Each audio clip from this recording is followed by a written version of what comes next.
വീണ്ടും ചർച്ചയിലേക്ക് doctor Sebastian Paul, മറ്റ് വിഷയങ്ങളിലേക്ക് കൂടി പോകാം. നമ്മൾ നേരത്തെ മുന്നോട്ട് വച്ച പല ചോദ്യങ്ങളുമുണ്ടല്ലോ. അതിൽ ഇന്നത്തെ പൃഥ്വിരാജിൻ്റെ നിലപാടുമുണ്ട്. പൃഥ്വിരാജിൻ്റെ നിലപാട് കേവലം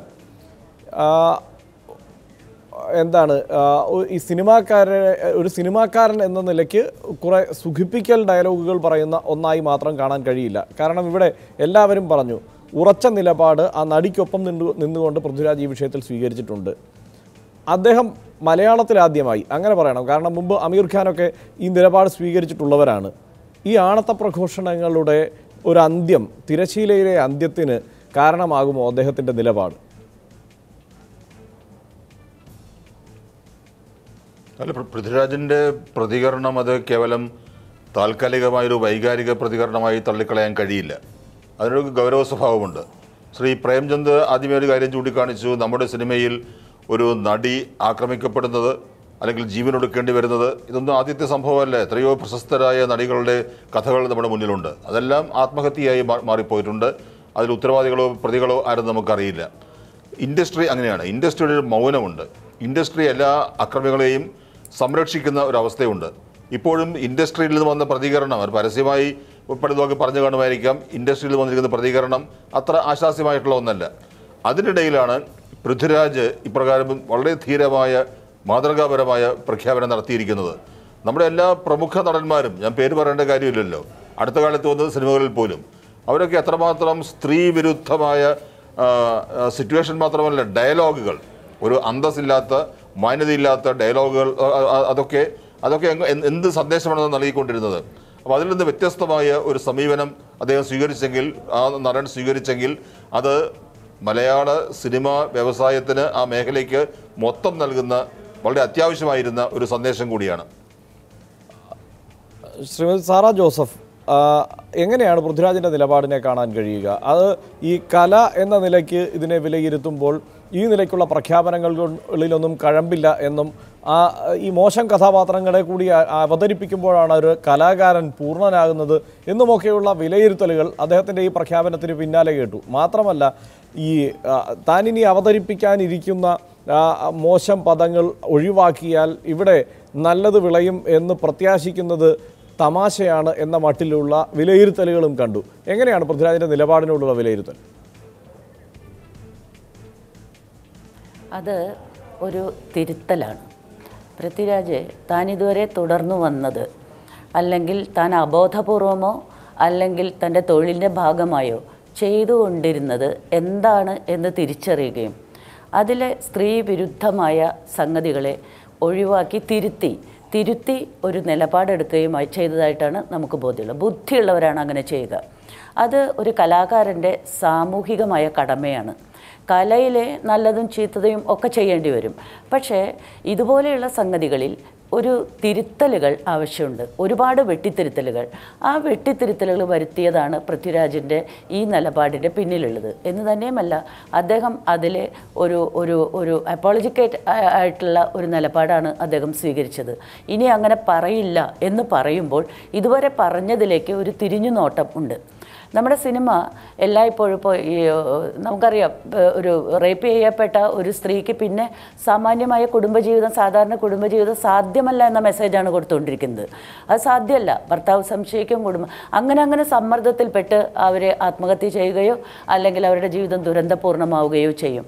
അതല്ലെങ്കിൽ സ്ത്രീയെ ഒരു കുടുംബത്തിനകത്ത് ഒരു സ്ത്രീയുടെ ശബ്ദം ഉയർന്നു കേട്ടാൽ, അല്ലെങ്കിൽ അവളുടെ മുൻകൈയിൽ, അവളുടെ കർത്തൃത്വത്തിൽ കാര്യങ്ങൾ നടന്നാൽ അതിനെ അടിച്ചൊതുക്കാൻ അവസാനത്തെ കൈ എന്ന് പറയുന്നത് ഭർത്താവ് ചെകിട്ടത്ത് കൊടുക്കുന്ന ഒരു അടിയാണ്.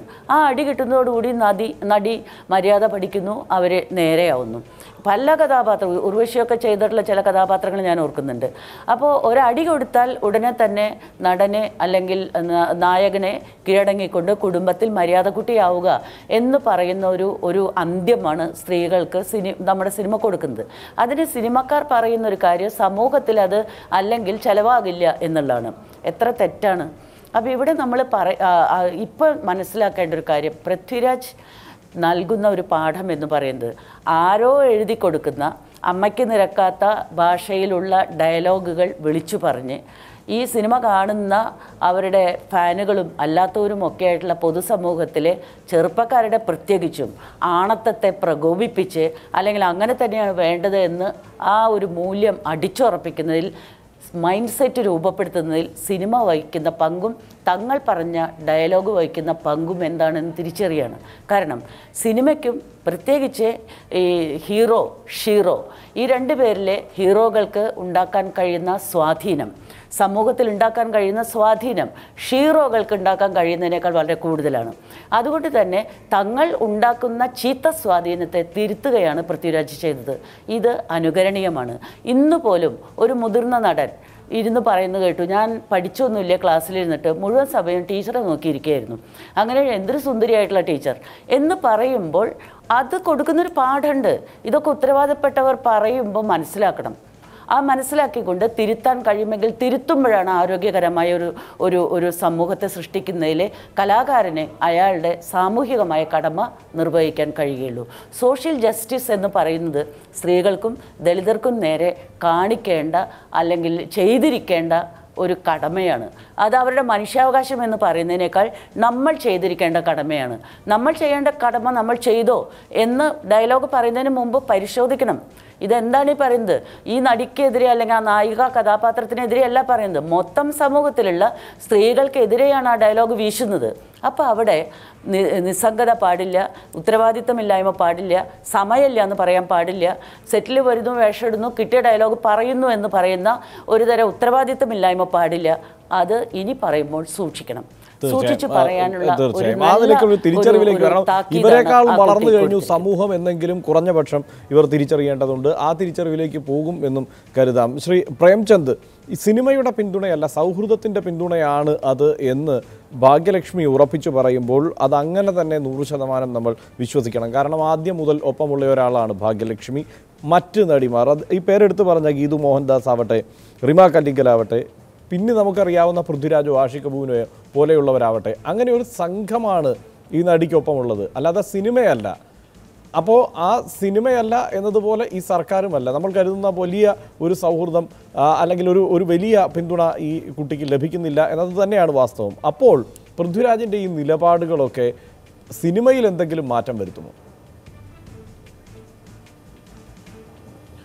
നിശ്ചയമായും വരുത്തുമെന്ന് ഉറപ്പാണ്. കാരണം മലയാള സിനിമയുടെ 90 വർഷത്തെ ചരിത്രത്തിലെ ഏറ്റവും ലിംഗനീതിയുടെ കാര്യത്തിൽ ഏറ്റവും സാർത്ഥകമായ ഇടപെടലാണ് പൃഥ്വിരാജിൻ്റെ ഭാഗത്തുനിന്ന് ഉണ്ടായിട്ടുള്ളത്.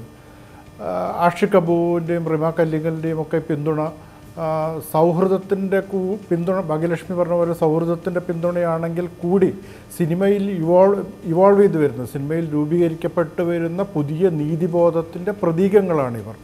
അതുകൊണ്ട് തന്നെ സിനിമയുടെ സിനിമയിൽ രൂപീകരിക്കപ്പെട്ട പുതിയ നീതിബോധം ഭാവനയെ, ഈ നടിയെ പിന്തുണച്ചുകൊണ്ട് രംഗത്ത് വന്നിരിക്കുന്നു എന്നുള്ളത് തീർത്തും പ്രത്യാശാഭരിതമായിട്ട് തന്നെ കാണേണ്ടതുണ്ട്.